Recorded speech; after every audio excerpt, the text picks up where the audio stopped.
ভাবুন তো, এমন এক শক্তির কথা যাকে কেউ চোখে দেখেনি, অথচ যার অস্তিত্ব প্রতিটি নিঃশ্বাসে, প্রতিটি হৃদস্পন্দে অনুভব করা যায়। এই শক্তির জন্ম নেই, মৃত্যু নেই, অথচ সমগ্র সৃষ্টি যেন তার ইশারাতেই পরিচালিত হয়। মানুষ এই শক্তিকেই ভগবান বিষ্ণু নামে জানে, কিন্তু সত্যিই খুব কম মানুষ জানেন বিষ্ণু আসলে কে, তিনি কোথা থেকে এসেছেন এবং সৃষ্টির মধ্যে তার প্রকৃত ভূমিকা কী।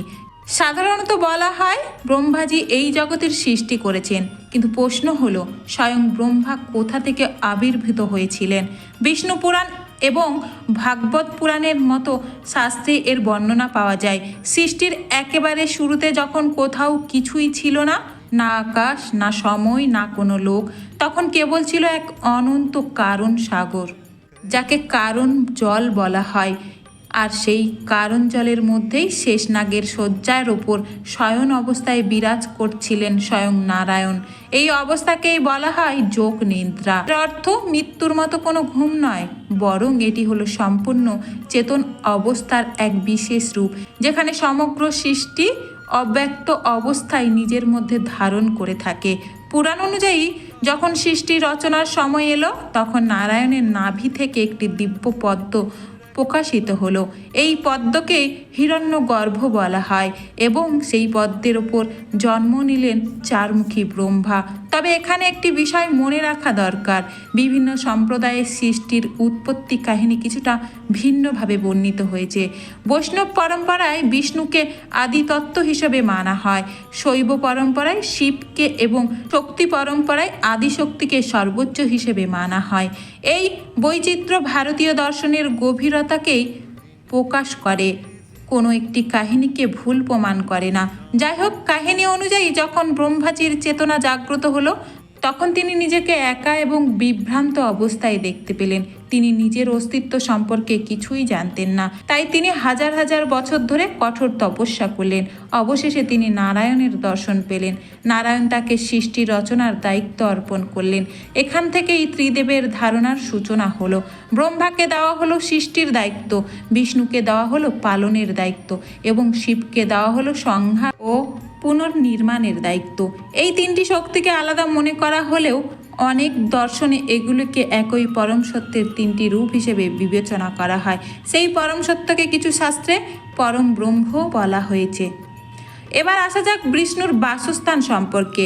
শাস্ত্রে বর্ণিত আছে, ক্ষীরসাগর নামের এক দিব্য সাগরে শয়ান অবস্থায় শেষনাগের ওপর বিরাজ করেন ভগবান বিষ্ণু। তার গাত্রবর্ণ গভীর নীল আকাশের মতো বলে বর্ণনা করা হয়েছে, যা অনন্ততার প্রতীক। তার চরণে দেবী লক্ষ্মী সেবায় নিয়োজিত থাকেন। এই দৃশ্যকে শুধুমাত্র একটি পৌরাণিক কাহিনী হিসেবে দেখা হয় না, বরং এটি প্রকৃতি ও চেতনার ভারসাম্যের প্রতীক হিসেবেও ব্যাখ্যা করা হয়। শেষনাগের হাজার ফণা কালচক্র অর্থাৎ সময়ের অনন্ত প্রবাহের প্রতীক হিসেবে বিবেচিত হয়।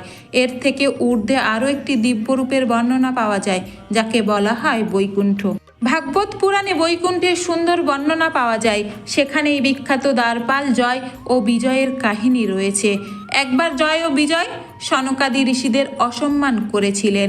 এর ফলস্বরূপ তারা অভিশাপ লাভ করেন এবং পৃথিবীতে জন্ম নিয়ে স্বয়ং বিষ্ণুর হাতেই মুক্তি পাওয়ার জন্য তাদের পাঠানো হয়। এই কাহিনী দেখায় যে বিষ্ণু শুধু পালনই করেন না, তিনি ন্যায়ও প্রতিষ্ঠা করেন। এমনকি তার ভক্তদেরও তাদের ভুলের ফল ভোগ করতে হয়, যাতে তারা শেষ পর্যন্ত শুদ্ধ হয়ে তার কাছে ফিরে যেতে পারেন। এবার যদি আমরা বিষ্ণুর অবতারগুলির কথা বলি, তাহলে পুরাণের 10টি প্রধান অবতারে অর্থাৎ দশাবতারের বর্ণনা পাওয়া যায়। এর মধ্যে রয়েছে মৎস্য, কুর্ম, বরাহ, নৃসিংহ, বামন, পরশুরাম, রাম, কৃষ্ণ, বুদ্ধ এবং ভবিষ্যতের কল্কি অবতার। এখানে একটি বিষয় অত্যন্ত আকর্ষণীয়। যদি এই অবতারগুলিকে বৈজ্ঞানিক ও বিবর্তনবাদী দৃষ্টিকোণ থেকে দেখা যায়, তাহলে মৎস্য থেকে নৃসিংহ পর্যন্ত অবতারের ধারাকে জলজীবন থেকে মানবাকৃতির দিকে বিবর্তনের সঙ্গে কিছুটা মিল রয়েছে বলে মনে হয়। অনেক বিদ্বান এটিকে ভারতীয় পরম্পরার গভীর দূরদর্শিতার একটি উদাহরণ হিসেবে দেখেছেন। প্রতিটি অবতার একটি বিশেষ উদ্দেশ্যে আবির্ভূত হয়েছিল। যেমন বরাহ অবতার পৃথিবীকে রসাতল থেকে উদ্ধার করার জন্য আবির্ভূত হয়েছিল। নৃসিংহ অবতার প্রহ্লাদের রক্ষা এবং হিরণ্যকশিপুত্রের বিনাশের জন্য আবির্ভূত হয়েছিলেন।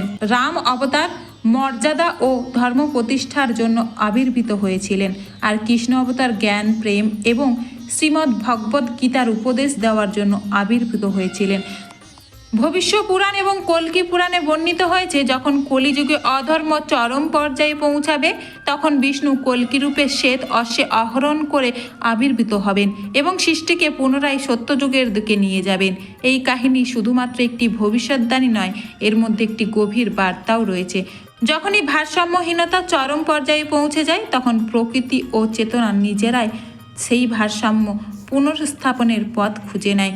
আজকের সময়ে বিষ্ণু তত্ত্বকে বোঝার সবচেয়ে সহজ উপায় হলো, যেখানেই ভারসাম্য, করুণা, ধৈর্য এবং সেবার মনোভাব দেখা যায় সেখানেই এই শক্তির প্রকাশ রয়েছে বলে মনে করা হয়।